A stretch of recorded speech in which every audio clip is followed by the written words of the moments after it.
Thank you, Madam Toastmaster, fellow Toastmasters. As Lynn mentioned last week or last month, I mentioned this project House to Home. And in particular, it was the kitchen edition. So for those who were not here last month, let me quickly show you the overview of what the intention was. We had our kitchen, which was in the last picture, that was kind of narrow, and we have our family room.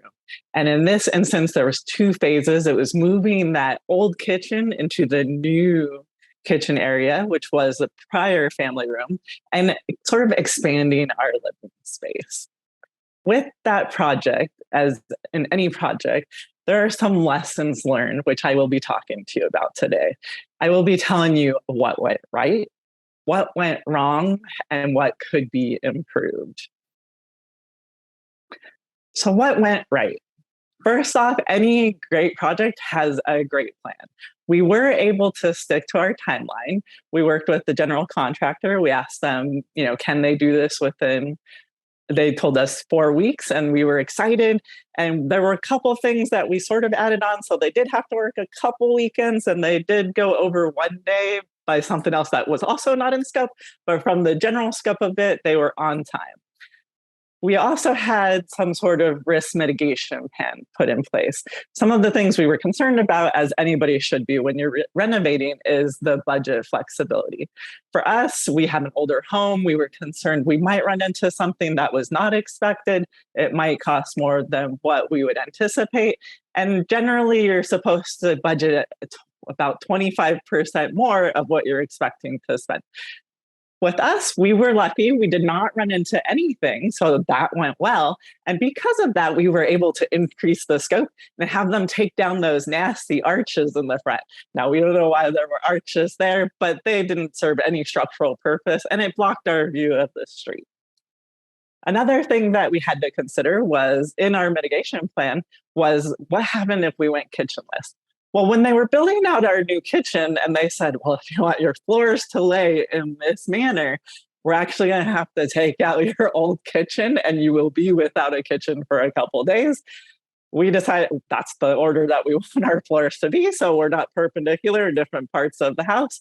And we had to live with it. But we were okay because we were prepared, and all kids love going out to eat. So it was great. The other thing that went well was having our defined success factor. So really knowing, did we achieve what we want, and making sure that we had the key components of what meant to be successful. And that for us was making sure we had a great kitchen. Everything else was pretty much bonus.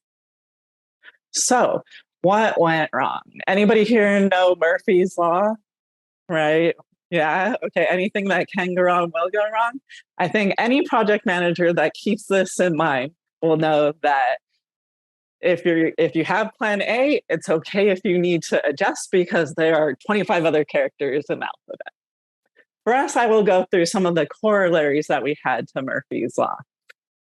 First, if everything seems to be going well, you must have overlooked something.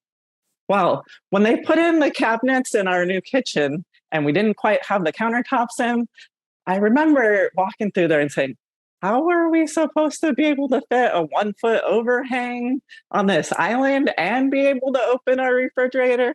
I go back, look at the schematics. It looks like they were intending on us having a shorter refrigerator. And unfortunately, we do have a really large refrigerator. And so quickly, we were able to work with the project manager, tell them, hey, make sure they cut off that extra foot of the countertop because that is just not going to work for us. Another thing that we could think of is nothing is as easy as it looks. When we asked the contractor, hey, can we make a pony wall over here? And he said, yeah, sure. He also told us, oh, and how about I put in some built-ins? That's where we don't want built-ins. We don't need extra cabinets. We'll decide where we want our furniture to be. We're not sure which side of the wall we would want it. Well, that kind of ruined his plans. And he didn't actually know how to then secure that pony wall.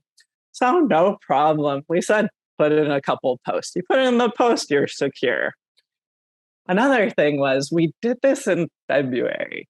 Now, weather in Pacific Northwest, you never really know what's going to happen, when it might snow. At one point in the construction, when we did have holes in the backside of our house because they were moving the sliding glass door, it did drop down to 18 degrees and the interior temperature was 50s. We were down a wood stove, we were down two wall heaters. We quickly got another space heater, but we did end up spending more time in the bedrooms than we generally do. So, what could have been improved for this project? One thing my husband says is we should have gotten multiple quotes. We worked with a contractor who had previously renovated our kitchen because I kind of wanted the same cabinets and I thought they did a great job. But my husband was then remembering some of the things from the first project of, well, I didn't like how they did that, or I didn't like how they did that. And it all kind of came back to him. Another thing is do not watch HGTV after you sign the contract. There are so many good ideas out there. For example, I'm watching and I said, why did we ask for two windows? We should be asking for three windows. Let's maximize that sunshine when we get it out here, right? Luckily, this did not change our budget, but it easily could have. Another thing I would recommend is getting out while they do the demolition. For us, this is what our living space looked like for a few days. And I'll tell you, with three kids, it was not comfortable. So, in summary, our kitchen remodel was perfect. For any project manager, I just want to remind you that everything is figure outable. If something doesn't go to plan, that's okay. You can work through it. And also have no regrets. Remember to stick to what you want. Remember what your success factors were, and your project will be a success. So I hope you guys enjoyed watching how our project of the kitchen renovation went, and I've inspired you to maybe go renovate your own kitchen.